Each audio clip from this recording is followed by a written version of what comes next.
now, Congressman John Curtis, Constellation Energy CEO Diane Leopold, with Rich Powell of ClearPath.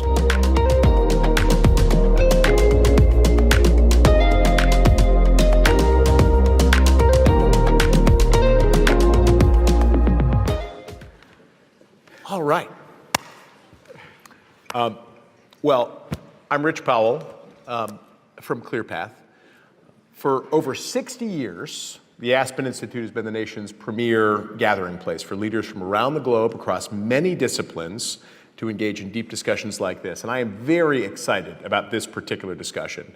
Before I start, let me say a quick thank you to my good friends at the Aspen Institute Energy and Environment Program, particularly Greg Gershony, Kitty Pollack, and Tim Mason, for their continuous commitment to robust bipartisan engagement on climate and clean energy. Very important and somewhat unique at Aspen. Now, climate is obviously an enormous challenge, and I believe the two most important questions we have to answer about that, which we'll get into today, are first, how can we ensure that everyone has access to reliable and affordable energy while lowering emissions? And second, what are the public policies that we need to address that challenges that can pass in a divided government, which I understand we now have. We've got an expert on that here. Over the past 3 years, we've seen America's largest electric utilities, such as Dominion, Florida Power and Light here in Florida, Southern Company, Xcel, Duke Energy, PSEG, and others commit to reaching net zero emissions by 2050, enormous progress. And meanwhile, House Republicans have crafted a policy framework put forth by the Energy, Climate, and Conservation Task Force last summer as part of their commitment to America, which they're now planning to roll forward in the 118th Congress. It's an honor to be joined by two of the best people in America to help us unpack all of this. Diane Leopold is the Executive Vice President and Chief Operating Officer of Dominion Energy. She's the senior executive responsible for all of the company's operating segments and related construction and, vitally, innovation functions. And Representative John Curtis is known for his reputation in the 3rd Utah Congressional District as somebody who gets things done. He founded the House Conservative Climate Caucus, which now has nearly 80 members, and is a leading voice in the Republican Party for pragmatic climate solutions. So please join me in a round of applause for these two fantastic leaders. So Congressman Curtis, let me start with you.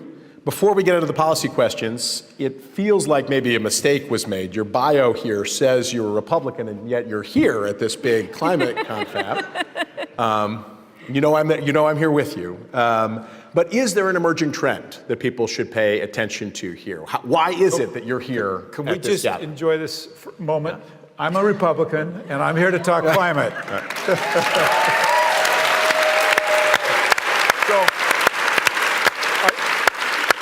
I want you to know that at 4 o'clock this morning, I woke up in Provo, Utah. There was 4 inches of snow on the ground.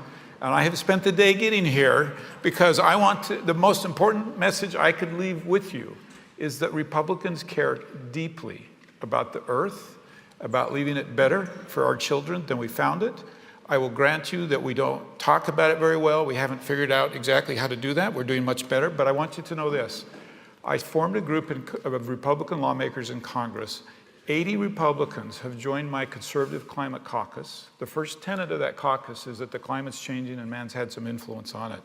And now we want to tell you what we are going to do about it. And historically, all we've done is tell you what we don't like. And we're here to change that dialogue and tell you what our ideas are.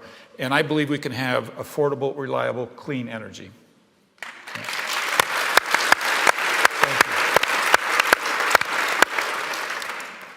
Diane, let me turn to you. You're running a large public power company, investor-owned utility. You've made some very significant commitments to clean energy, and I'd love for you to share more about those with the group. And you're also, your ratepayers like their energy clean, but they also like it all the time, and they like it affordably. And so, the congressman just laid out this dual commitment. How are you approaching delivering electricity clean, affordable, and reliable? Sure. Well, thank you, and great to be here, everybody. So in many ways, at least for the United States, the power sector has really led the way in climate reductions.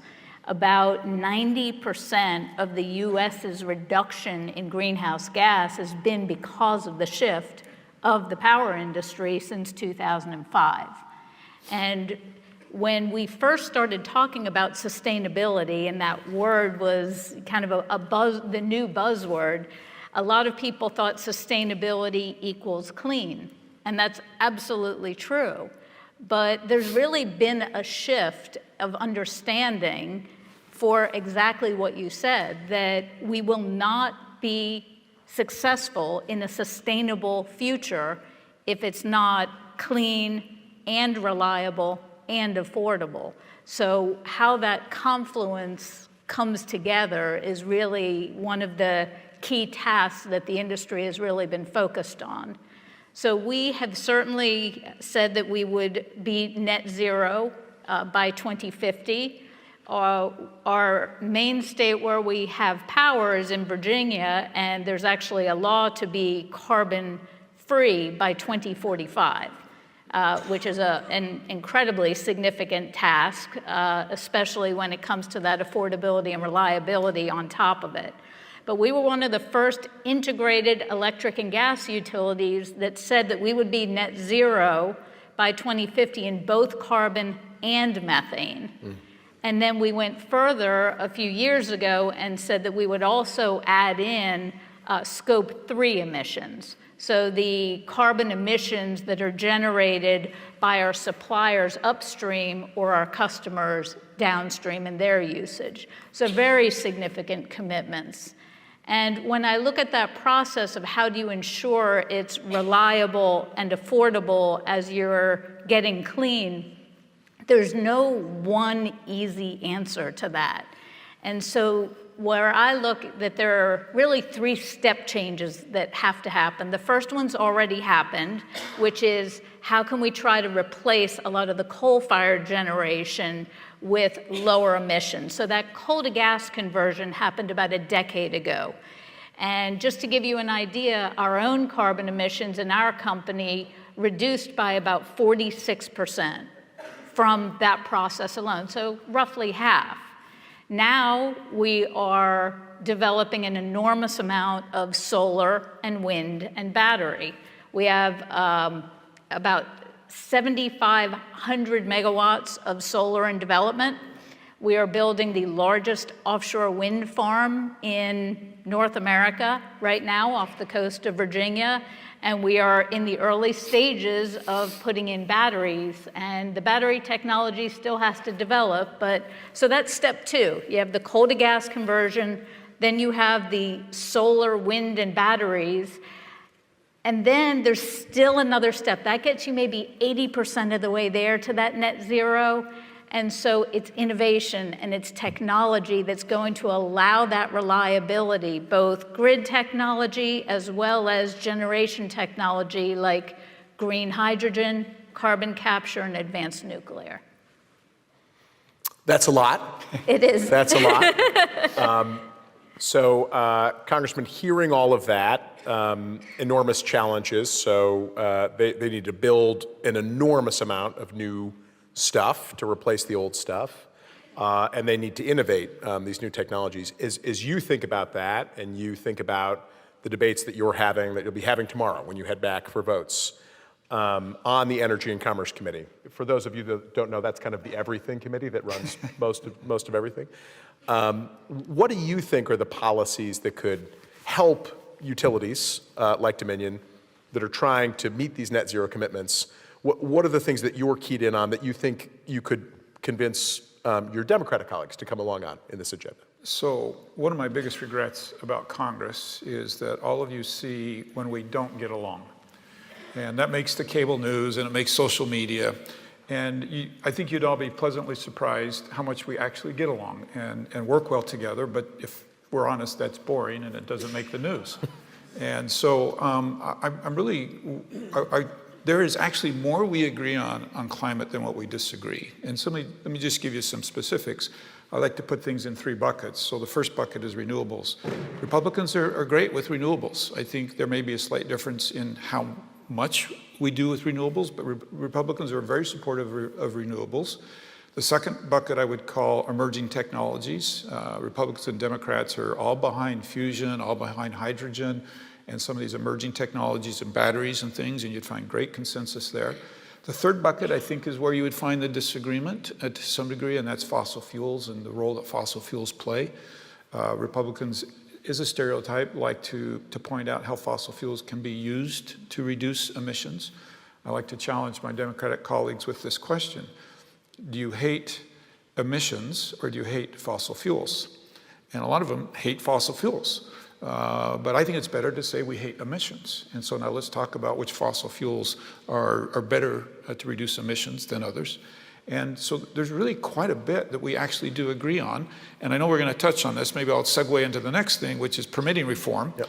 Which is there's a really wide open path right now in Congress for permitting reform. Yeah. Well, so as you say it, every single one of those new projects, every one of them begins with a permit, right? And those permits are issued by the federal government, by state and local governments, by the intermediate power markets and things. And in many cases, those can stretch to a decade or more to complete. And so I wonder, Diane, I wonder if you have thoughts on what needs to be changed about the permitting process to actually enable, companies to go and build what they need to build to hit these ambitious targets. Yeah, I'll give you a very simple answer is a clear path. There you go. You like that, don't you? Yeah, because as you say, it can take years.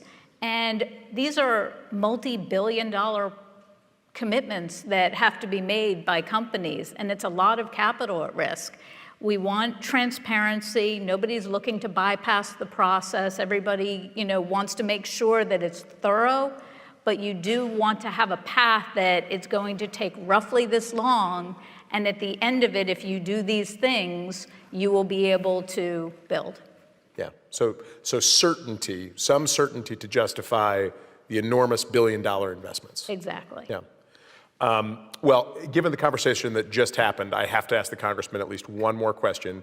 He knows something about public opinion amongst Republicans, and Mr. Steyer, who was just on stage, we noticed in the back, we talked a little bit about public opinion around climate amongst Republican voters.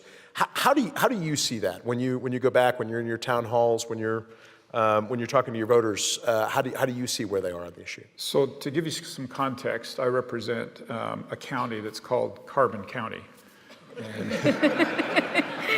And I love to say to my colleagues back in Washington, what do you suppose they do in Carbon County? Yeah. And it won't surprise you that for decades and decades and decades, they have mined coal. They have a coal-fired plant there. And they're quite troubled by the climate dialogue because it threatens their livelihood. In redistricting, I picked up a new area. It's called the Uinta Basin, and they do oil and gas. And I went to introduce myself as a new member of Congress that would represent them. And their first response was, "Oh, wait a minute, you're the climate guy. This isn't going to work." And over a series of conversations with them, they actually gave me my highest percentage in re-election. And the reason why is I was able to convince them that I saw them as part of the solution, not the problem.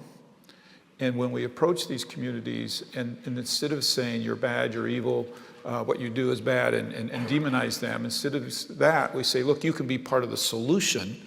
They're engaged. So I can literally go to a town hall meeting, and Tom before I said he could get like 75% depending upon how you ask the question. I can get 100% of the people depending upon how I ask the question. If I go to Carbon County and I say, how many of you want to leave the earth better than you found it? I will get 100%. Of course.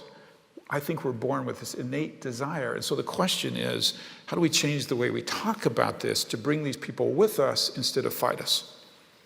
I mean, so much of this is how we talk about the issue, focusing on emissions as opposed to fossil fuels, making sure that when we talk about clean, we talk about affordable and reliable right alongside it.